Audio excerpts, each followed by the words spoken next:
I'm Sam Holden. I'm the Chief Commercial Officer here at Yodel. Hi, yes, I'm Helen Marshall and I'm the Chief Information Officer for Yodel.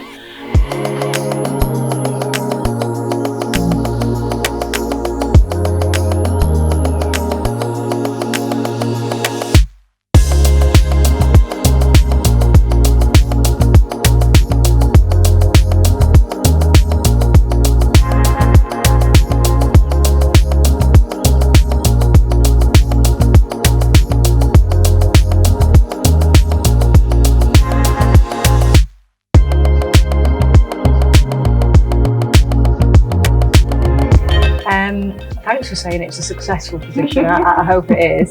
I actually think there are levels of competence that you need to be in a role like this, but without a shadow of a doubt, it's the character that you need to do a role like this. So I think good leadership qualities are essential. We have a duty of care to over 10,000 people.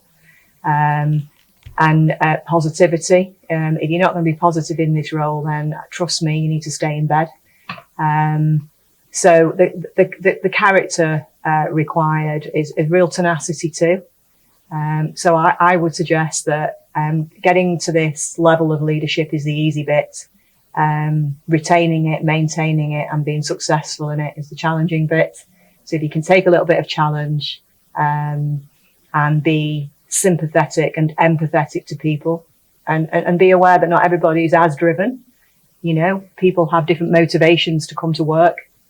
My motivation is different to yours, perhaps. So being very clear on what those motivations are and generally, as cheesy as it sounds, just remember to be kind because it is free. Because in my world, to deliver anything, it takes such a team of diverse people coming with lots of different ideas. Then I think to be successful in my role, you definitely don't need to have an ego. You don't have to come up with all the right ideas. You have to put all the people together and be collaborative to get to those ideas. I definitely believe it doesn't matter who puts the ball in the back of the net. It's a goal for the team. So collaboration is really, really important, and resilience.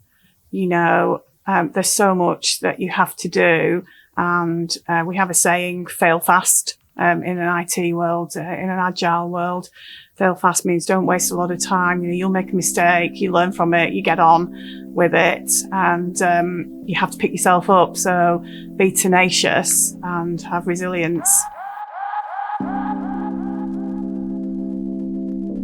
Without a shadow of a doubt, it starts with your mum. So empowered, hard-working. So there were 6 children in my family, 3 boys, 3 girls. We were treated equally. We were told that whatever you could and wanted to achieve in life, you should. And that was built into us. We all worked from a very early age in the family business. We didn't really have a choice. So I think it started there, but I can't say that without the male influences I've had in my life as well, who have been seamless in their approach to treating men and women equally. I think when you reach this level of my career and at the age I am, I'd like to think that there has been an element of trailblazing, because at the start of your career you don't come across as many females who can influence your career as you do today. So for me, definitely my mum, but I've had some amazing, I've worked with some amazing men in my career who have not seen me as a female, but they've seen me as the right person for the job, and they've allowed me to demonstrate that in deliverables. And when you work in an area that is quite tangible and measurable, you're soon found out if you're not good, and you don't survive very long. So yeah, that would be my female of influence, really. And if it starts at home, you're very blessed, you're very lucky. It doesn't always start at home for a lot of people, so that would be my answer to that question.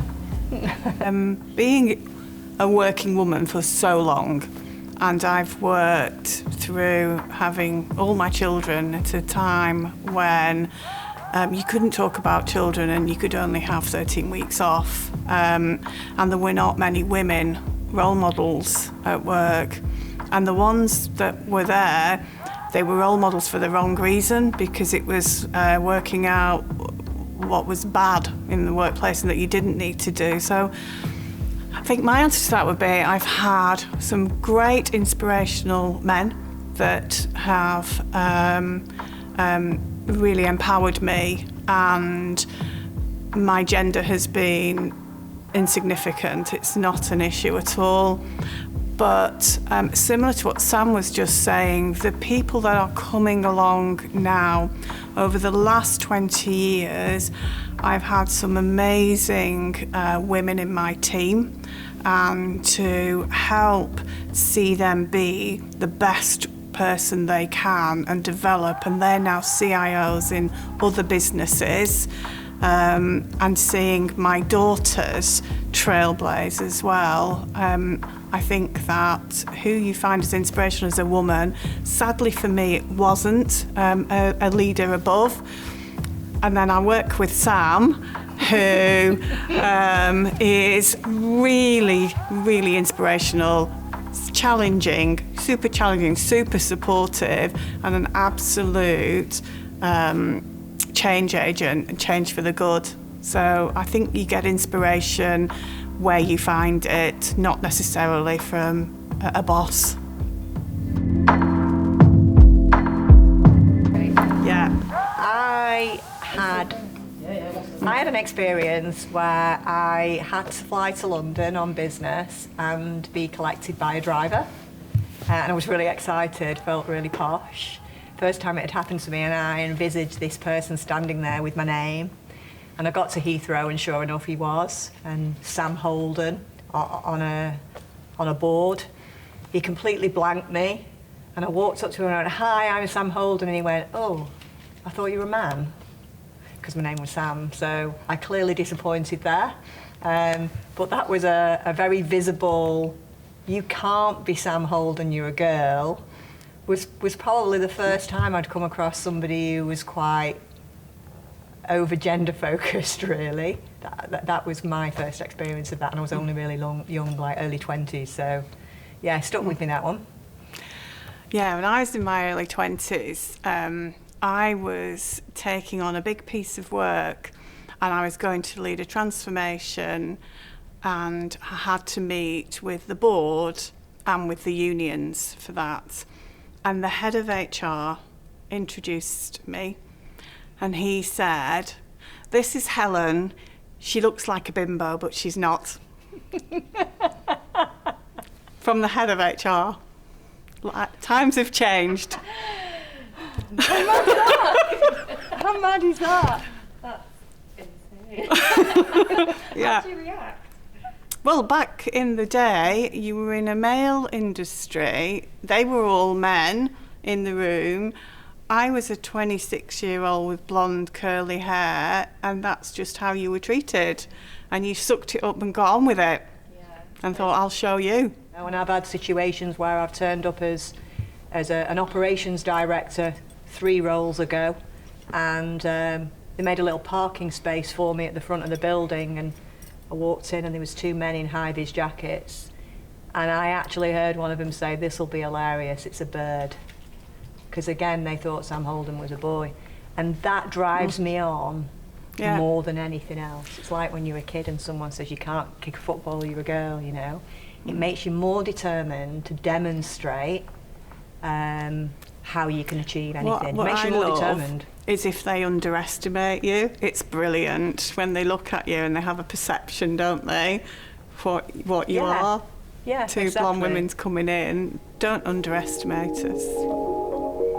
Oh, there was an underlining threat there.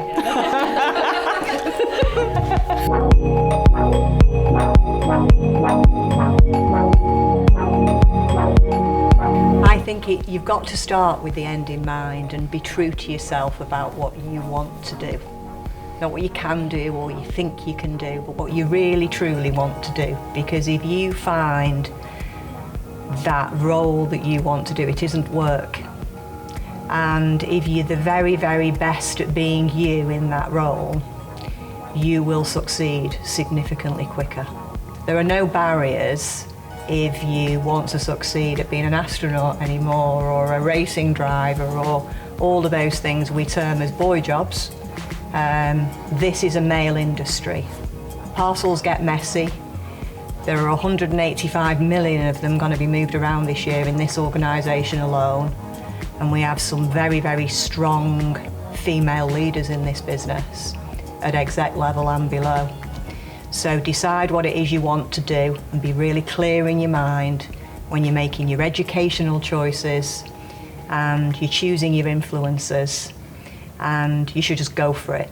There's never been a better time now to do just that and go for what you truly, truly want. Life is finite, lifetime's short, but we work a significant amount of our time of our life, you know, 3/4 of it if you're lucky. So choose what you really want to do, and it's not a job. And then you will succeed because you'll be the very best every day. And people will notice that, and you'll work faster and you'll enjoy it. And then the best thing about that is you will meet friends along the way that are for life because you're loving what you do and you're being the best of who you are. So my advice would be start with the end in mind and just go for it. You know, get your cape on, get on the top of that roof and jump off, because you might fly. You know, you might not hit the bottom, you might fly. And if you fly, then you're blessed, aren't you? You're just so lucky. So do what you love doing. I love doing what I'm doing. I get to Sunday afternoon and I don't have that belly dread about work. I get to Sunday afternoon and I'm excited about what the week holds, and my peer group are ace and they encourage me every day, and my team are brilliant. So to do what you really want to do and go for it. Don't let anything stop you doing that. I would say you've got to have confidence, because if you don't have confidence in yourself, then nobody else will have. And if you don't feel that you've got confidence, you know the old saying, fake it till you make it, you need to get out there and do that. You need to be brave. I'd have loved to go back in time and tell myself to be brave and try things. You know, if you have an opportunity, then don't find 10 reasons why you couldn't do that opportunity. Find the 2 reasons why you could and give it a go, and you'll learn on your way through that. And you might find that you really enjoy it, you might find it scares you, but you've got to just grasp it with both hands. What's empowerment mean to you? Empowerment for me is to be given the opportunity to be me as a whole, not less of me, not a quieter version of me, not a less blonde version of me, not a certain stereotype of me, but truly empowered to be me, and to be allowed to demonstrate that you can deliver in a role and then measure it and then share that and cascade it and take those learnings and share that with other people and develop other people. You know, I think if anybody works directly for me and they're doing the same job after 2 years, I'm a really rubbish leader, because they should progress in their role and you should lead by example in that. So empowerment for me is to be allowed to do exactly what I think I do best and prove that. And you learn along the way with empowerment. You should be careful what you ask for, because it can be scary. But if you do make mistakes, the buck stops with you. And it's great to have a peer group that you can lean on to say, don't think I did everything quite right. And then you're empowered again to try again, because that's how you learn, you know. So that for me is empowerment, and I certainly get that now in my current role, which is just excellent. It's brilliant. So empowerment for me is about having that overall ownership. Give me a problem that you want. Give me something you want me to run. So you want me to run all the IT systems here, great. But don't tell me what colour you want them to be and what you want them to look at and what people I have to hire. Let me do that. Let me bring that to life and be that person that drives the roadmap forward. Because if you're going to tell me everything that you want along the way, you'll get small point solutions and it won't be the right thing, and then you don't really need me. And that means it's about everything. It's not just the technical things that we do. It's how do I create that culture, that digital culture where people love to come to work and they can be their creative best. And how do you get the best out of your people? Then they can be the best they are. So for me, empowerment's the whole thing. It's don't kind of give me a narrow box to go and sit in. Let me solve a problem. And we had a leadership development 360 feedback, and one of my favourite quotes on there, and I know it was from a woman because she told me after who worked for me, and they said, how would you sum up working for me? And she said that I exhilarate her and exhaust her at the same time. For me, that's empowerment. If I can exhilarate and exhaust my team, then I'm doing the right thing.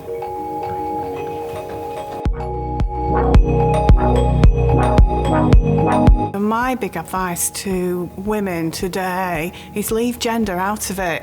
Gender is irrelevant, it doesn't matter, and don't draw attention to it. You can be who you are, and also you can be, we're girly girls. When we were starting out in management, you had to be a boy, you had to be a man, you had to be a boy, yeah. You couldn't be a girly girl.